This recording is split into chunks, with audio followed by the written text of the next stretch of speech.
Chairman Tehreek Insaf Imran Khan Islamabad high court से लाहौर रवाना। Chairman Tehreek Insaf Imran Khan Islamabad high court से लाहौर रवाना हो गए। इमरान खान इस्लामाबाद पुलिस की सिक्योरिटी में रवाना हुए। इस्लामाबाद हाई कोर्ट ने इमरान खान को किसी भी क्रिमिनल केस में पीर तक मुखभर से गिरफ्तार न करने का हुक्म दिया। अदालत से रवानगी से कबल इमरान खान ने एक वीडियो पैगाम भी जारी किया, जिसमें उन्होंने कहा कि अदालत ने हर जगह जमानत दी है।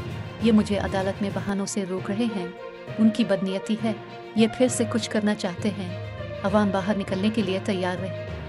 इस वीडियो पैगाम के मंजर आम पर आने के कुछ देर बाद इमरान खान इस्लामाबाद हाई कोर्ट के अकबी दरवाजे से लाहौर के लिए रवाना हो गए।